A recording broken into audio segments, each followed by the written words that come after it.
உலகெங்கிலும் நடக்கும் முக்கிய நிகழ்வுகளை குறுஞ்செய்தி வடிவத்தில் தெரிந்து கொள்ள ஆதன் செயலியை டவுன்லோட் செய்யுங்கள். ஆதன் செயலியை டவுன்லோட் செய்ய டிஸ்கிரிப்ஷனில் உள்ள லிங்கை கிளிக் செய்யவும்.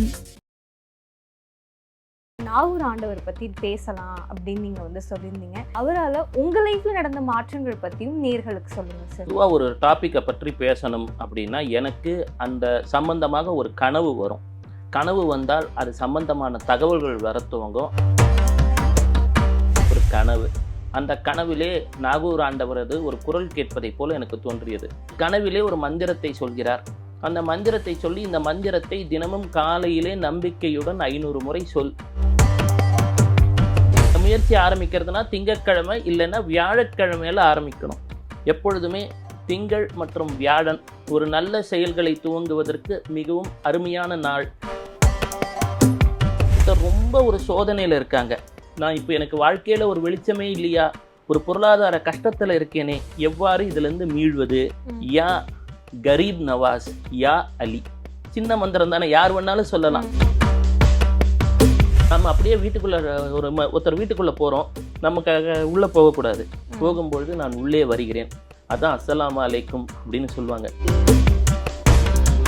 ஆதன் ஆன்மீகம் நேயர்களுக்கு வணக்கம். முக்கிய நிகழ்வுகளை உடனுக்குடன் தெரிந்து கொள்ள ஆதன் செயலியை டவுன்லோட் செய்யுங்கள். டவுன்லோட் லிங்க் டிஸ்கிரிப்ஷனில் உள்ளது. இன்று நம்மோடு பிரபல ஜோதிடர் பவானி ஆனந்த் அவர்கள் இணைந்திருக்கிறார். வாருங்கள் பேசலாம். வணக்கம் சார். வணக்கம்மா, கேளுங்க சகோதரி. சார், இப்போ இந்த இன்டர்வியூ ஸ்டார்ட் பண்ணுறதுக்கு முன்னாடி பார்த்தீங்கன்னா நாகூர் ஆண்டவர் பற்றி பேசலாம் அப்படின்னு நீங்கள் சொல்லியிருந்தீங்க. என்ன காரணத்துக்காக நாகூர் ஆண்டவர் பற்றி பேசணும்னு நினைக்கிறீங்க? அவரால் உங்கள் லைஃப்பில் நடந்த மாற்றங்கள் பற்றியும் நேர்களுக்கு சொல்லுங்கள் சார். ஆமாம், நான் பொதுவாக ஒரு டாப்பிக்கை பற்றி பேசணும் அப்படின்னா எனக்கு அந்த சம்பந்தமாக ஒரு கனவு வரும். கனவு வந்தால் அது சம்பந்தமான தகவல்கள் வர துவங்கும். அந்த மாதிரி இருக்கும் பொழுது தான் அந்த சித்தர்களை பற்றியோ மகான்களை பற்றியோ இறைநேசர்களை பற்றியோ நான் பேசுவேன். சமீபத்தில் நான் மலேசியாவுக்கு சென்றிருந்தேன். எனக்கு அன்று ஒரு கனவு. அந்த கனவிலே நாகூர் ஆண்டவரது ஒரு குரல் கேட்பதை போல எனக்கு தோன்றியது. நாகூர் ஆண்டவரை பற்றி பேச சொல்லுங்கள்னு. உடனே எனக்கு அவர் சம்பந்தப்பட்ட தகவல்கள் வர துவங்கின. எனக்கு கனவிலே ஒரு மந்திரத்தை சொல்கிறார். அந்த மந்திரத்தை சொல்லி இந்த மந்திரத்தை தினமும் காலையிலே நம்பிக்கையுடன் 500 முறை சொல். கிழக்கு முகமாக உட்கார்ந்து சொல். யார் சொன்னாலும் ஒரு நன்மை ஏற்படும் அப்படின்னு எங்கள் அப்பா சொல்கிற மாதிரி எனக்கு ஒரு எண்ணங்கள் கனவுல ஏற்பட்டது. உடனே நான் யோசித்தேன், என்னடா இது இப்படி ஒரு கனவு வருகிறதே, நமக்கு இது ஒரு மனப்பிரமையாக கூட இருக்கலாம் அல்லவா அப்படின்ட்டு. மறுநாள் காலை ஆரம்பித்தேன். இந்த முயற்சி ஆரம்பிக்கிறதுனா திங்கட்கிழமை இல்லைன்னா வியாழக்கிழமையில ஆரம்பிக்கணும். எப்பொழுதுமே திங்கள் மற்றும் வியாழன் ஒரு நல்ல செயல்களை துவங்குவதற்கு மிகவும் அருமையான நாள் என்று அல்புரனியின் கருத்து. அல்புரனி 11ஆம் நூற்றாண்டிலே வாழ்ந்த ஒரு ஜோதிடர். இதே புதன்கிழமைன்னு வச்சுக்கோங்களேன், ஒரு செயலை துவங்கினால் 4 முறை நடக்குமா. ஏன்னா அது 4 முறை புதன் வக்கரமாகுது இல்லையா, அதனால. அப்பொழுது மந்திர சித்தி பெற வேண்டும் என்றால் சனிக்கிழமையை தவிர்த்து விட வேண்டும். எப்போவுமே திங்கட்கிழமை இல்லாட்டி வியாழக்கிழமையில. இதுவும் எந்த நேரத்திலே அப்படின்னு சொன்னால் 4:30 மணியிலிருந்து ஒரு 5:20க்குள்ளார கிழக்கு முகமாக பார்த்து உட்கார்ந்து கொள்ளணும். உட்கார்ந்து கொண்டு ஒரு குறிப்பிட்ட மந்திரத்தை சொல்ல சொல்கிறார். அது இந்த நிகழ்ச்சி முடிவில் அந்த மந்திரத்தையும் சொல்கிறேன். இதை சொல்ல சொன்ன உடனே நான் ஒரு இடத்துல உட்காந்து சொல்ல துவங்குறேன். அன்னைக்கு அங்கே ஒரு அரசு வேலையாக செல்கிறேன். இந்த வேலை ஒரு 30 நாட்கள் நடக்க வேண்டிய வேலை ஒரே நாளில் எனக்கு அதுக்கு உண்டான பலன் கிடச்சிடுது. நான் யோசிக்கிறேன், என்னடா இது நம் மனப்பிரமையோ கற்பனையோ அப்படின்னு சொல்லிட்டு அந்த அதிகாரிகிட்ட போய் கேட்குறேன். இல்லைங்கய்யா, உங்கள் வேலை முடிஞ்சிருச்சு, உங்களுக்கு இதில் சக்ஸஸ் வந்துருச்சு அப்படின்னார். சரி, எனக்கு தான் இந்த வேலை சக்ஸஸ் ஆச்சான்னு நான் 2-3 பேருக்கு இதையே முயற்சி பண்ணி பார்க்க சொல்கிறேன். எப்போவுமே ஒரு விஞ்ஞான ரீதியாக நம்ம ஒரு காஃபியை சாப்பிட்டோம்னா அடுத்தவனுக்கும் அதே மாதிரி ஒரு காஃபியை சாப்பிடணும்னு சொல்லக்கூடிய சைக்காலஜி சொல்லி பார்க்குறேன். எல்லாருக்கும் வெற்றி தந்தது. மீண்டும் அன்று மாலை முடிவு செய்கிறோம். புலாவ் பஜார் அப்படின்னு சொல்லிட்டு அங்கே சுல்தான் அல் அரீஃபின்னு சொல்லுவாங்க வாப்பா, அவரை காண செல்கிறோம். மலாக்கா தாண்டி செல்லணும். மலேசியாவில் மிகவும் ஒரு அருள் நிறைந்த இடம். அங்கே கடல் அலைகள் சொல்கிறாங்க, இல்லைங்க இன்றைக்கி ரொம்ப மழை பெய்யுது, ரொம்ப கடல் அலைகள்லாம் அதிகமாக இருக்குது, நாளை காலை யோசிக்கலான் போது நான் இந்த மந்திரத்தை சொல்லிவிட்டு செல்கிறேன். என்றும் இல்லாத விதமாக கடல் அமைதியாக இருந்தது. வெகு சுலபமாக எனக்கு அந்த தரிசனத்தை சென்று விட்டு வந்து விட்டேன். அதுக்கப்புறம் எடுத்த செயல்கள்லாம் வெற்றி. பிறகு தேடத் துவங்கினேன், யார் நாகூர் ஆண்டவர், நமக்கு இவ்வளவு பெரிய நன்மைகள் நடக்க துவங்கிருச்சே, எப்படி நடக்குது அப்படின்ன உடனே எனக்கு அப்பொழுதுதான் அவரை ஆய்வு செய்த போது அவர் வரலாற்றை நாம் கேட்டால் கூட நம் வாழ்க்கையிலே நலம் நிகழ்வதை உணர முடிந்தது. நாம் இறைநேசர்களை பற்றி நினைப்பதை ஜியாரத் அப்படின்னு சொல்கிறாங்க. அதாவது இறைநேசர் நாகூர் ஆண்டவர் 15ஆம் நூற்றாண்டை சார்ந்தவர். அவருடைய தந்தை வழி நபிகள் நாயகம் பீஸ் பி அப்பான் ஹிம் அவருடைய வழியிலும், தாயார் என்பவர் கவுது நாயகம்னு ஏற்கனவே பேசியிருப்பேன், சுல்தான் அப்துல் காதர் ஜிலானி அப்படின்னு சொல்லிட்டு அவருடைய வழியில் வந்தவர். அப்பொழுது தினமும் நான் அவரது மந்திரத்தை சொல்ல சொல்ல பல தகவல்கள் தெரிய துவங்கின. உதாரணமாக ஒருத்தர் ரொம்ப ஒரு சோதனையில் இருக்காங்க, நான் இப்போ எனக்கு வாழ்க்கையில் ஒரு வெளிச்சமே இல்லையா, ஒரு பொருளாதார கஷ்டத்தில் இருக்கேனே, எவ்வாறு இதிலிருந்து மீள்வது அப்படின்னு சொன்னால், யா குவாஜா, யா கரீப் நவாஸ், யா அலி. சின்ன மந்திரம் தானே, யார் வேணாலும் சொல்லலாம்.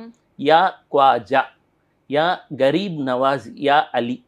இதை யாரெல்லாம் சிக்கலில் இருக்கிறார்களோ, இப்போ நான் சொன்னது அஜ்மீரில் இருக்கக்கூடிய வாப்பா மொஹினுதீன் சிஷ்டி அவர்களின் மந்திரம். இதை சொன்னால் உடனே ஒரு பெரிய சிக்கலில் சிக்கிட்டோம், ஒரு பொருளாதார தேவை, எனக்கு இன்னைக்கு இம்மீடியட்டாக நாளைக்கு ஒரு இஎம்ஐ கடன் கட்டணும், எனக்கு யார் உதவுவாங்க, சொந்தக்காரன் உதவ போகிறது இல்லை, நண்பர்கள் அந்த நேரத்தில் தான் ப்ளீஸ் டோன்ட் கால் மீன்னு ஃபோனை வச்சிருவான். அப்பொழுது எப்பொழுதுமே நம் குறைகளை கேட்கக்கூடியவர் இறைவன். அந்த இறைவனை நேசிக்கக்கூடிய இறைநேசர்கள் நமக்கு உதவுவாங்க. அப்போது இதை சொல்ல துவங்கினேன். திடீரென பார்க்கிறேன் என்னை சுற்றி என் பொருளாதார வளம் பெருக துவங்கியது. மீண்டும் அடுத்தவர்களுக்கு இதையே சொல்ல துவங்கினேன். யா குவாஜா, யா கரீப் நவாஸ். குவாஜானா என் தலைவனே, கரீப் நவாஸ்னா ஏழைகளுக்கு உதவுபவனே, யா அலினா மரியாதையுடன் சொல்லுவது. அப்பொழுது இன்னும் சிக்கல் சீக்கிரமாக தீரணும்னு இருந்தால் அந்த யா அலியோட மதத் அப்படின்னு ஒரு வார்த்தையை சேர்த்துக்கலாம். மதத்னா உதவி அப்படின்னு அர்த்தம் உருதுவில். இதை சொல்ல துவங்கினேன். அப்பொழுது நாகூர் ஆண்டவர் என்பவர், இந்த மந்திரம் உருதுல தான் இருக்கு. இதை யார் வேண்டுமானாலும் சொல்லலாம். மிக பெரும் நன்மைகள் உடனே கிடைக்க துவங்குகின்றன. இதை சொல்ல துவங்கலாம். இதுக்கு 500 முறையெல்லாம் கூட சொல்லலை. நான் 2-3 தடவை எப்பப்பெல்லாம் பிரச்சனை வருதோ இதை சொல்ல துவங்குவேன். சொன்ன உடனே பார்க்குறேன் என்னை சுற்றி எல்லாமே பொருளாதார வளம் பெருக துவங்கியது. மீண்டும் வாழ்க்கையிலே இந்த நாகூர் ஆண்டவரை நேசிக்க துவங்கினேன். நமக்கு இவ்வளோ நன்மைகள் நடக்குது அப்படின்ட்டு. 15ஆம் நூற்றாண்டிலே இன்று உத்தரப்பிரதேசத்தில் உள்ள மாணிக்புரான்னு ஒரு ஊர் இருக்குது. அது எங்கன்னா இந்த அயோத்தியான்னு சொல்கிறோம் இல்லையா, அந்த பகுதியில். அங்கே இந்த இறைநேசர் அவதாரம் செய்கிறார். இவர் பிறக்கும் பொழுதே பல நல்ல செயல்கள் அவர்கள் வீட்டில் நடக்க துவங்குகின்றன. அவர்கள் வீட்டிலே வருபவருக்கு உதவக்கூடிய அளவுக்கு நம்ம இந்த சரித்திரத்தெல்லாம் படிச்சிருப்போம் பார்த்தீங்களா, அக்ஷய பாத்திரம்னு ஒன்று, அது போன்ற ஒரு பாத்திரம் அவரிடம் இருந்ததாகவே சொல்கிறாங்க. வரவங்களுக்கெல்லாம் உணவு கொடுத்துருக்கிறார். ஏழைகள் பணக்காரனெல்லாம் பார்க்கல, ஜாதி மத பேதங்கள்லாம் பார்க்கல. இவர் பல முறை ஹஜ் பயணம் செய்திருக்கிறார், உலகெங்கும் சென்று வருகிறார். ஒரு முறை நமது நாகூருக்கு வருகிறார். அப்போது அங்கே அச்சுதப்பன் அப்படின்னு ஒரு மன்னன் ஆட்சி செய்து கொண்டிருக்கிறார். பல்வேறு உடல் நோய்களால் அவதிப்பட்டு இருக்கார். அப்பொழுது இந்த பல்வேறு உடல் நோய்களால் அவதிப்பட்டு இருக்கும் பொழுது நாகூர் ஆண்டவர் பெயர் ஷாஹுல் ஹமீதுன்னு பேர். ஷாஹுல் ஹமீதுனா புகழ் அரசன் அப்படின்னு பாரு. அப்போது என்ன ஷேக் அப்படின்னால் தலைவன், குரு என்றெல்லாம் சொல்லலாம். அப்பொழுது இவர் காதிரி, அதாவது தரீக்கான்னு சொல்லுவாங்க. அதாவது இது என்னென்னா சூஃபிசத்தில் நாம் பின்பற்றக்கூடிய ஆன்மீக பயிற்சியின் பேர் தரீக்கா. மாணவனுக்கு பெயர் முரீத் அப்படின்னு பேர். இவர் என்ன செய்கிறார், கௌசு குவாலியர்னு ஒருத்தர் இருந்தார். தான்சேன் அப்படின்னு ஒருத்தரை பற்றி கேள்விப்பட்டிருப்பீங்க. அதாவது தீபக் ராகம் பாடினார், விளக்கு எரிந்தது, அக்பர் அவையிலாம் இருந்தார்.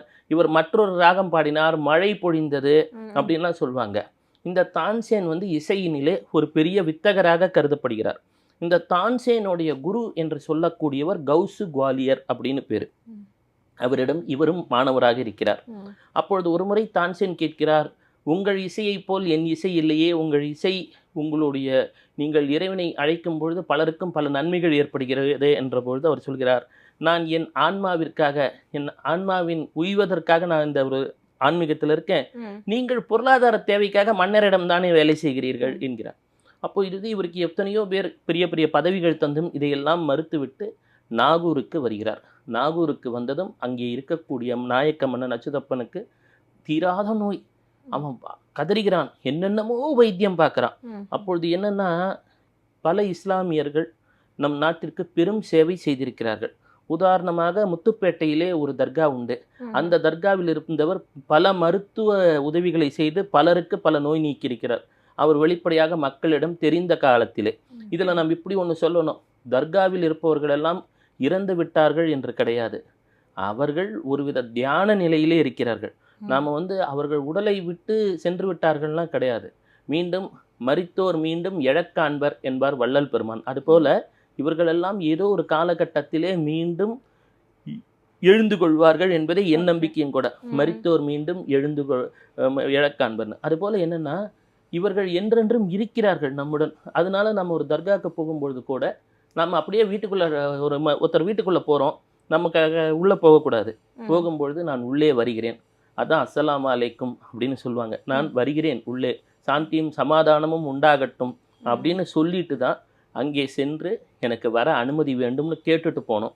ரெண்டாவது, அங்கே சென்று நம் குறைகளையோ நம் கவலைகளையும் பேசக்கூடாது. அங்கே உட்கார்ந்து அழுவது போன்ற செயல்களை செய்யக்கூடாது. அங்கே நம் கைகளை வைத்து அழுத்துவதை ஒரு பாரம் போல செய்யக்கூடாது அவர்களுக்கு. ஏனென்றால் அவர்கள் அங்கே இருக்கிறார்கள். இங்கே வந்துட்டு போறேன் அப்படின்னு சொல்லிட்டு அப்புறம் சற்று தள்ளி நின்று நம் மனக்குறைகளை அவர்கள் பேரை சொல்லி எனக்காக ஆண்டவன்கிட்ட துவா பண்ணுங்களேன் அப்படின்னு கேட்கலாம். அப்பொழுது கட்டாயம் நன்மை நடக்கும். ஏன்னா இது என்னோட அனுபவம், எனக்கும் பல நன்மைகள் நடந்திருக்கு. அப்பொழுது என்னன்னா, கௌசு குவாலியர், இந்த கௌசு குவாலியரிடம் சென்று சிலாவத் அப்படின்வாங்க. சிலாவத் அப்படின்னு சொன்னால் 40 நாட்கள் தவம் புரிவது. இவர் என்னன்னா, இந்த சிலாவத்தையே தன் வாழ்க்கையாக வைத்திருந்தவர் நாகூர் ஆண்டவர். அடிக்கடி தவத்திலே உட்கார்ந்து விடுவார். இந்த சிலாவத்திலே உட்கார நம் கவலைகள் குறைகள் தீர்வதற்காக அவர்கள் அவ்வாறு செய்வார்கள். அவர்களுக்கு பெயர் மஸ்து என்பார்கள். மஸ்து என்று சொன்னால் ஒரு விதமான இறை போதை என்று சொல்லலாம், இறை நிலைன்னு சொல்லலாம். அதனால்தான் மஸ்தான் அப்படின்னு ஒரு பேர் வரும். அப்பொழுது இவர் காதிரியா அப்படின்ற ஒரு தரிகாவை, அதாவது மெத்தடை ஃபாலோ பண்ணார். இந்த காதிரியா என்பது என்ன அப்படின்னு சொன்னால், பிறக்கும் பொழுதே நம்மிடம் அந்த உயிரின் காற்று வந்து விடுகிறது. அந்த காற்றை நாம் கவனிக்கிறோமா? கவனிக்கிறதே கிடையாது. ஏனென்று சொன்னால், எது எளிமையாக கிடைக்கிறதோ, எது இனிமையாக கிடைக்கிறதோ அதற்கு ஒரு முக்கியத்துவத்தை நாம் உணர்வது கிடையாது. அப்பொழுது முதல் விஷயம் என்ன அப்படின்னா, இந்த காதிரியா தரிக்கால ஒவ்வொரு நடையும் ஒவ்வொரு வினாடியும் அந்த மூச்சினிலே நாம் நிலைத்திருக்க வேண்டும். ஏனென்று சொன்னால், கடந்த காலத்தை கண்டு நாம் மகிழ்கிறோம், அல்லது கோபப்படுகிறோம், அல்லது வருத்தப்படுகிறோம். எதிர்காலத்தை கண்டு பயப்படுகிறோம். ஆனா நிகழ்காலத்திலே நாம் இருப்பதே கிடையாது. நம் மூச்சுக்காற்று மட்டும் நிகழ்காலத்திலே நிகழ்ந்து கொண்டிருக்கிறது. இதை தினமும் ஒரு 5 நிமிடம் 10 நிமிடம் கவனிக்க துவங்கிவிட்டால் இந்த மூச்சுக்காத்தை தந்தது யாருன்னு தெரியும் இல்லையா? அதுதான் இஸ்மு அப்படின்வாங்க. அதை தெரிய ஆரம்பிக்கும் பொழுதே நாம் ஓதுவது என்றெல்லாம் சொல்கிறார்களே இஸ்லாமியர்கள், அதுக்கான உணர்வு வந்துடும். நாம ஏன் வந்தோம், நமக்குள் இந்த காற்றை செலுத்தியவன் யார்? ஏன்னா, சூத்திர பாவை கயிறற்று போமுன் சூட்சும கயிற்றை பாரடா, அதி சூட்சும கயிற்றை பாரடா. இந்த சூட்சும கயிற்றை பார்க்கணும். அப்பொழுது இவர் என்ன செய்கிறார் என்றால், அவ்வாறு அந்த மன்னனுடைய வீட்டிற்கு செல்கிறார். மன்னனுடைய வீட்டிற்கு சென்றதும், உன் அரண்மனை மாடியிலே ஒரு புறா இருக்கும், அந்த புறா அடிபட்டு இந்த மாதிரி இடத்துல இருக்க, எடுத்துட்டு வாண்டார். யாரோ ஒருவர் இவருக்கு ஒரு தீய மாந்திரீகத்தை செய்திருக்கிறார். யாருக்கு? இந்த மன்னன் அச்சுதப்பனுக்கு. எடுத்துட்டு அதில் இருக்கக்கூடிய ஒவ்வொரு முள்ளாக எடுக்கிறார். மன்னன் உடல் ஆரோக்கியம் பெறுகிறான். உடல் ஆரோக்கியம் பெற்றதும் இவர்கிட்ட கேட்குறான், நாகூர் ஆண்டவரே, உங்களுக்கு என்ன வேணும்? என் ராஜ்யத்தையே முழுமையா தந்துடுறேன், என்னுடைய ஆரோக்கியம் மீண்டுடுச்சுன்னா. மன்னா, உனக்கு என்னோட ராஜ்யம்லாம் வேண்டாம், எனக்கு சிக்கந்தர் அலை அவர் இங்க இருந்த இடம் இது, இந்த இடத்திலே ஒரு பகுதியை மட்டும் தா, சிறு பகுதியை மட்டும் தா அப்படின்னார். அந்த சிறு பகுதி தான் நாகப்பட்டினம், நாகூர். அதுலேயும் அவர் தனக்குன்னு வச்சுக்கல, எல்லா மக்களும் எல்லா இன மக்களும் வாழட்டும்னு விட்டுடுறார். அதே போல 5000 வருடம் முன் அங்கே ஒரு கிணறு இருந்தது. அந்த கிணற்றினை தோன்றதுக்கு ஜின்களை வைத்து தோண்டி விடுகிறார். இவர் என்னன்னா, ஜின்கள் அப்படின்னு ஒரு டாபிக் இருக்கு. உண்மையா அப்படின்னா, நல்ல ஜின்களும் உண்டு, கெட்ட ஜின்களும் உண்டு. இதுல நல்ல ஜின்கள் என்பது மல்லிகைப்பூ வாசனை அது போன்றவற்றிற்கெல்லாம் இது வசப்படும். இறைநேசர்களை கண்டால் அவை அஞ்சும். இதெல்லாம் உண்டு. ஏனென்றால் அவை நெருப்பினாலும் புகையினாலும் ஏற்படுத்தப்பட்டவை. அவையெல்லாம் உண்மையான கருத்துக்கள் தான். அப்போ என்ன ஆகுது அப்படின்னா, இவரிடம் அவையெல்லாம் பணி செய்கின்றன. தன்னிடம் வரும் மக்களுக்கு இயன்ற உதவிகளை செய்கிறார். ஒரு முறை ராஜஸ்தானுக்கு செல்கிறார். ராஜஸ்தானுக்கு சென்றதும் அங்கே இருக்கக்கூடிய ஒரு சாதாரண ஒரு தொழிலாளி இருக்கிறார், செருப்பை தைக்கக்கூடிய தொழிலாளி. அவர் ஒரு தீராத நோயினால் அவதிப்படுகிறார், சரும நோயினால. உடனே அவர் கண்ணீர் விட்டு கதறுகிறார். உடனே அவர் சொல்கிறார், நீ கவலைப்படாதே, உனக்காக நான் துவா செய்கிறேன், நன்மையே நடக்கும்ன்றார். அவருடைய நோய் நீங்கிடுது. இவர் அந்த ஊரை விட்டு வெளியேறுகிறார். வெளியேறும் காலத்திலே அவருக்கு என்ன ஆகுதுன்னா, தனக்கு தரத்துக்கு எதுவுமே இல்லையேன்னு ஒரு செருப்பு செய்கிறார். அந்த பாதுகைக்கு குமிழ் வைக்க மறந்து விடுகிறார். ஆனால் இவர் இறைநேசர் அல்லவா, நீ எப்படி செஞ்சிருக்கியோ அதைத்தா அப்படின்றார். அந்த குமிழில்லா செருப்பை தன் வாழ்நாள் முழுவதும் பயன்படுத்தினார். அது ஒரு காலில் ஒட்டிக்கிட்டு இருந்தது. அது ஒன்று. அதே போல லாகூர் செல்கிறார். லாகூர் சென்றபோது ஐயா திருமணமே பண்ணிக்கல. லாகூர் செல்கிறார். லாகூர் சென்றவுடன் ஒருவர் அந்த ஊரின் காசியாக இருக்கிறார். அவர் கேட்கிறார், ஐயா எனக்கு மழலை செல்வம் வேண்டுமே. உடனே இவர் என்ன சொல்கிறார், உனக்காக துவா செய்கிறேன், இந்த வெத்தலை பாக்கை சாப்பிடு, உனக்கு மழலை செல்வம் ஏற்படும். உனக்கு பிறக்கும் முதல் குழந்தையை என்னிடம் தந்துவிடு, எனக்கு பிறகு அவரே எனது ஆன்மீக பாரம்பரியத்தை தொடருவார்ன்றார். அவங்க வம்சாவளி தான் இன்னைக்கும் அந்த நாகூரை நிர்வகிக்கிறாங்க. மீண்டும் வருகிறார். வந்த உடனே என்ன ஆகுது அப்படின்னா, இவர்கிட்ட 4 வகையான சித்திகள் இருந்ததாக சொல்கிறார்கள். கிமியா, ஹிமியா, ரிமியா, சிமியா என்றெல்லாம் சொல்வார்கள். அதாவது இரும்பை பொன்னாக்குவது, அதே போல் மறைந்து கொள்வது, வெறும் மறைஞானத்தை பெறுவது, மக்களிடம் அறிவிப்பதுன்னு. இதெல்லாம் அவுலியாக்களின் சிறப்பு. இதையெல்லாம் இவர் இயல்பிலேயே பெற்றிருந்தார். மீண்டும் வருகிறார். கௌஸ் குவாலியரிடம் செல்கிறார். அவர் சொல்கிறார், என் 404 சீடர்களையும் இனி உன் பொறுப்பில் ஒப்படைக்கிறேன். இவர்களையும் நாகப்பட்டினத்திற்கு அழைத்து செல், உன்னிடம் வெளிகாட்டு அப்படின்றார். மீண்டும் அவர்களுடன் நாகப்பட்டினம் வருகிறார். இந்த நாகூரிலே பல்வேறு மக்களுக்கும் ஆன்மீக ஞானத்தையும் இறை ஞானத்தையும் போதிக்கிறார். என்ன அப்படின்னா, இவரை எப்பப்பெல்லாம் நம்ம நினைக்கிறோமோ, இதுவும் நான் அனுபவத்திலே உணர்ந்தது, எப்பெல்லாம் நாகூர் ஆண்டவரை நாம் நினைக்க துவங்குகிறோமோ, அந்த மந்திரத்தை சொல்றேன் அப்படின்னு ஒன்று சொன்னேன். என்னன்னா, எனக்கு கனவுல சொன்னார் ஒரு மந்திரத்தை, அவரோட பேரை சொல்லு அப்படின்னு சொன்னார்னு. யா ஷேக் அப்துல் காதிர் ஷாஹுல் ஹமீது பாதுஷா, அது அவருடைய பெயர். யா ஷேக் அப்துல் காதிர் ஷாஹுல் ஹமீது பாதுஷா. ஷாஹுல் ஹமீதுனா புகழ் அரசுன்னு அர்த்தம், தமிழில் மொழிபெயர்த்தோம். பாதுஷான்னா அரசன் அர்த்தம், மன்னன் அர்த்தம், என் தலைவனேன்னு அர்த்தம். யா ஷேக் அப்துல் காதிர் ஷாஹுல் ஹமீது பாதுஷா என்ன சொல்ல சொன்னார். நான் தினமும் காலையில் எழுந்து கொள்வேன், ஒரு 500 முறையான சொல்வேன். எந்த ஒரு சொற்றொடரை சொன்னாலும் ஒரு அரை மணி நேரமான சொல்லணும். அது சொல்லும் பொழுது என்ன ஆகும், நம்மை பெற்ற தாயாக தந்தையாக பாதுகாப்பதை அனுபவத்திலே உணரலாம். மற்றொன்று, நாகூரிலே அவரது அந்த பாதுகைகள் உள்ளன. அதே போல அந்த நாகூரிலே அவர் வைத்திருந்த ஒரு சங்கிலி ஒன்று உண்டு. அது 50 ஆன சங்கிலி. அதற்கும் பல்வேறு மருத்துவ குணங்கள் உண்டுன்றாங்க. ஏனென்று சொன்னால், இதை போன்ற இறைநேசர்கள் எல்லாம் இறைவன் அருளாலே மிக பெரும் மருத்துவ ஞானத்தை கொண்டிருந்தார்கள். அதே போல அங்கே இருக்கக்கூடிய தண்ணீருக்கும் ஒரு ஆற்றல் உண்டு. ஏனென்று சொன்னால், இவர்கள் எல்லாம் பல முறை இறைவனை பிரார்த்தனை செய்ததுனால, இந்த பரக்கத்துன்னு சொல்லுவாங்க இல்லையா, ஒரு பிளெஸ்ஸிங்கு, அவங்கள பற்றி நம்ம நினைக்கும் பொழுதே, நாம நினைப்பதுக்கே ஜியாரத்துன்னுவாங்க. நாம் இந்த மாதிரி இறைநேசர்களை நினைக்க அவங்களுக்கெல்லாம் ஜாதி மத மொழி பேதம் எதுவும் கிடையாது. அவங்கெல்லாம் சதா இறைவனை நினைத்து கொண்டிருப்பவர்கள். எனவே எப்பொழுதெல்லாம் முடியறதோ நினைக்கணும். இது எப்படின்னா, ஒரு பாட்டு உண்டு, இறைவனிடம் கையேந்துங்கள், அவர் இல்லை என்று சொல்லுவதில்லை. அதனால நம்ம வாழ்க்கையில எவ்வளவோ கஷ்டங்கள் இருக்கு. ஒவ்வொருத்தருக்கும் 1ஆம் தேதி வந்தா இஎம்ஐ இருக்கு, உடல் ஆரோக்கியம் பிரச்சனை இருக்கு. எப்படியான இதுல இருந்தெல்லாம் நான் விடுபட்டுட மாட்டேன்னா. அதனால எந்த ஒரு ஜாதி மத பேதமும் கிடையாது. இதுக்காக நாகூருக்கே செல்லணும்னு கூட கிடையாது. நீங்க உலகத்தின் எந்த மூலையில் இருந்தாலும், உதாரணமா நான் மலேசியால இருந்த பொழுது ஒரு சிக்கலில் தவித்த பொழுது இந்த சொன்னேன் இல்லையா, யா குவாஜா, யா கரீப் நவாஸ், யா அலி, யா குவாஜா, யா கரீப் நவாஸ், யா அலி சொல்லிக்கிட்டே இருந்தேன். எனக்கு பிரச்சனை சத்தியமாக தீர்ந்தது. எனவே இந்த நிகழ்ச்சியை காணும் நீங்களும் இதே போல் சொல்லிக்கிட்டே இருங்க. வாழ்க்கையில் கட்டாயம் நன்மை ஏற்படும்ன்றது என்னுடைய அனுபவம். அதனால் இறைநேசர்களை பற்றி எப்பொழுதெல்லாம் உங்களுக்கு நேரம் கிடைக்கிறதோ அப்பொழுதெல்லாம் படியுங்கள், கேளுங்கள். நாம் நேராக அங்கே சென்று அவர்களுடைய தர்காவை தரிசிக்க வேண்டும் என்றோ அதுக்கெல்லாம் வசதி வாய்ப்புகள் இருக்கும்னோ சொல்ல முடியாது. ஆனால் இதை போல நினைக்க வாழ்க்கையிலே பெரும் வளம் வரும். இவருடைய மாணவர் ஒருவர் இருந்தார், நாகூர் ஆண்டவரோட மாணவர் ஒருத்தர் பன்ருட்டியில். அவர் என்ன அப்படின்னு சொன்னால், ஒரு காலத்திலே மிக பெரும் பஞ்சம் ஏற்பட்டது. அப்பொழுது அந்த மன்னனுக்கு என்ன சொல்றார் அப்படின்னா, ஒரு சிறிய ஒரு மேடை போல் அமைத்து நாகூர் இருக்கக்கூடிய இடத்தை நோக்கி ஒரு சின்ன திரைச்சாலை மாதிரி ஸ்க்ரீன் மாதிரி போட்டு தினமும் அதை திறந்து ஒரு 5 நிமிடம் அவரை நினைனர். அப்பொழுது அந்த காலகட்டத்திலே பஞ்சம் விலகியதுன்னு ஒரு வரலாறு உண்டு. வாழ்க்கையிலேயே நமக்கு எல்லாருக்கும் பொருளாதார பஞ்சம்னு ஒன்று இருக்கு, தேடல் இருக்கு, தேவை இருக்கு. தினமும் ஒரு 5 நிமிடம் நாகூர் ஆண்டவரை நினைக்க துவங்குங்கள், வாழ்க்கை இனிக்க. நாகூர் ஆண்டவர் பற்றின நிறைய விஷயங்கள் நீங்கள் சொன்னீங்க சார். உங்களோட தெளிவான விளக்கத்திற்கு ரொம்ப நன்றிம்மா. சரி.